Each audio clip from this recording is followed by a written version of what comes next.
Hello बच्चों, कैसे हो? स्वागत है आपका हिंदी निवास में। मैं पद्मलता। आज हम कविता कण कण का अधिकारी, जो रामधारी सिंह दिनकर जी की लिखी हुई कविता है, इस कविता में से कुछ महत्वपूर्ण प्रश्न देख लेते हैं। लेकिन प्रश्न देखने से पहले उस कविता का थोड़ा सा रिवीजन भी कर लेते हैं। यहाँ इस कविता में दिनकर जी ने जो है श्रमिक के बारे में बताया है। श्रमिक का मतलब होता है श्रम करने वाला, मेहनत करने वाला। तो उसके बारे में बताया है। और कवि कहते हैं कि मेहनत ही सफलता की कुंजी है। कुंजी माने की। तो जो मेहनत करता है वह ज़रूर सफल होता है। और मेहनत करने वाला कभी भी हार नहीं मानता, क्योंकि काल्पनिक जगत को साकार रूप देने वाला श्रमिक ही है। काल्पनिक जगत का मतलब होता है इमेजिनरी वर्ल्ड।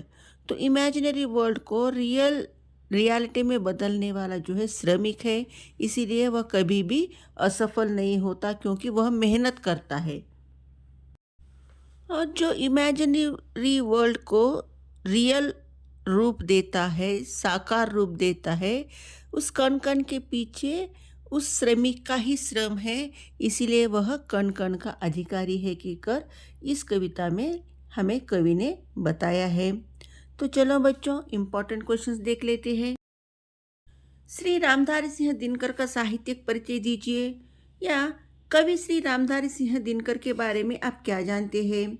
या कण कण का अधिकारी कविता के कवि के बारे में आप क्या जानते हैं? या डॉक्टर रामधारी सिंह दिनकर हिंदी के प्रसिद्ध कवि है, स्पष्ट कीजिए। एक ही सवाल को इस तरह बदल बदल कर पूछा जाता है। उस सवाल का आंसर इस तरह लिखना होगा आपको। डॉक्टर रामधारी सिंह दिनकर जी हिंदी के प्रसिद्ध कवियों में से एक है। उनका जन्म सन 1908 में बिहार के मुंगेर में हुआ था तथा निधन सन 1974 में हुआ। इन्हें हिंदी का राष्ट्र कवि भी कहा जाता है। उर्वशी कृत के लिए इन्हें ज्ञानपीठ पुरस्कार से सम्मानित किया गया। रेणुका, कुरुक्षेत्र, रश्मि रथी, परशुराम की प्रतीक्षा, रसवंती आदि इनकी कुछ प्रमुख रचनाएं हैं। बहुत ही सिंपल आंसर है, पॉइंट वाइज दिया गया है, सिर्फ 5 पॉइंट्स है। तो बच्चे जो लिख नहीं सकते, थोड़ा सा प्रैक्टिस करोगे तो आप आसानी से लिख सकोगे। आपको जन्म, मृत्यु और उनकी कुछ रचनाएं और उन्हें सम्मानित किस तरह किया गया था, इसके बारे में लिखना होगा। तो चलो दूसरा सवाल भी देख लेते हैं। यह सवाल प्रीवियस एग्जाम में भी पूछा गया था बच्चों। सवाल देखिए, परिश्रम करने वाले व्यक्ति को प्रकृति से पहले सुख पाने का अधिकार क्यों मिलना चाहिए? जवाब देख लीजिए। मानव जीवन बहुत मूल्यवान है। श्रम करके सफलता प्राप्त करना मानव का जन्मसिद्ध गुण है। श्रम के आगे कोई असंभव नहीं है। इसीलिए आरंभ से ही मानव कर्मरत हो सफलता प्राप्त कर रहा है। मेहनत करने वालों से ही सब लोगों को आवश्यक चीज़ें, सुविधाएं मिल रही है। सृष्टि में अनेक आवश्यक और जीवनोपयोगी चीज़ें निक्षिप्त है। निस्वार्थ भाव से श्रम करने वालों को ही प्रकृति वशीभूत होती है। अतः वे लोग ही महान और भाग्यवान होते हैं। वे ही आदर्शवान और महत्वपूर्ण हैं। ऐसे लोगों को सदा आगे रखने की बात कवि कह रहे हैं।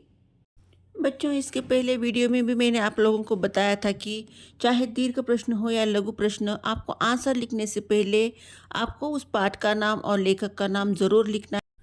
तो चलो बच्चों, नेक्स्ट सवाल देख लीजिए। मनुष्य का धन श्रम और भुजबल है कैसे? आंसर देखिए।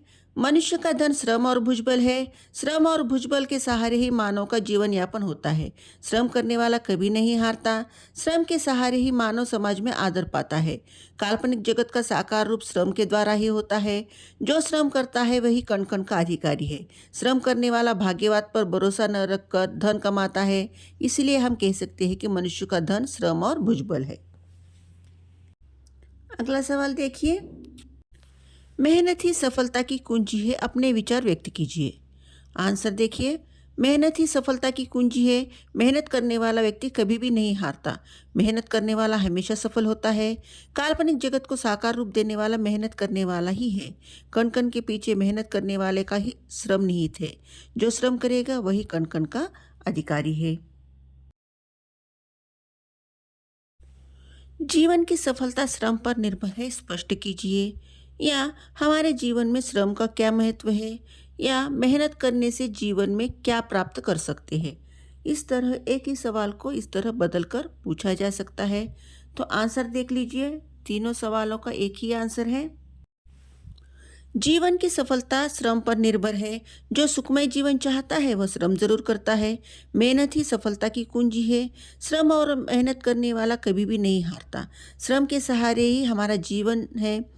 अपने अपने लक्ष्य प्राप्ति करने के लिए हमारे जीवन में श्रम का ही सहारा लेना पड़ेगा।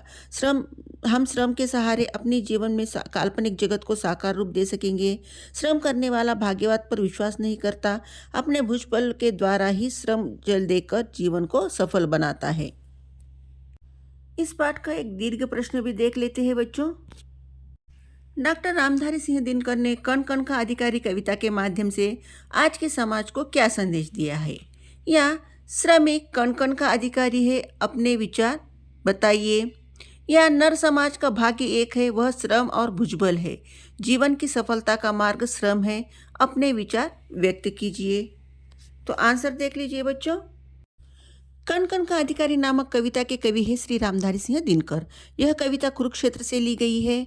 आप इस कविता के श्रम तथा श्रमिक के बड़प्पन के महत्व के बारे में बताते हैं। कवि ने इस कविता में मजदूरों के अधिकारों का वर्णन किया है। कवि कहते हैं कि मेहनत ही सफलता की कुंजी है। मेहनत करने वाला व्यक्ति कभी भी नहीं हारता, वह हमेशा सफल होता है। सारा संसार उसे आदर भाव से देखता है। कवि कहते हैं कि एक मनुष्य अर्थ पाप के बल से संचित करता है तो दूसरा भाग्यवाद के छल से उसे भोगता है। कवि कहते हैं कि नर समाज का भाग्य श्रम है, वह भुजबल है। श्रमिक के सम्मुख पृथ्वी और आकाश झुक जाते हैं, नतमस्तक हो जाते हैं। कवि श्रम जल देने वाले को पीछे मत रह जाने को कहते हैं। वे कहते हैं कि विजित प्रकृति से पहले श्रमिक को ही सुख पाने देना चाहिए। आखिर कवि बताते हैं कि इस प्रकृति में जो कुछ न्यस्त है वह मनुष्य मात्र का धन है। हे धर्मराज, उसके कण कण का अधिकार जन जन है। मतलब यही है कि जो श्रम करेगा वही कण कण का अधिकारी होगा। संदेश, जो श्रम करेगा वही कण कण का अधिकारी है। तो बच्चों, इस कविता के कुछ महत्वपूर्ण प्रश्न मैंने आप लोगों से शेयर किया है। आशा करती हूँ कि आपके एग्ज़ाम के लिए बहुत उपयोगी होंगे।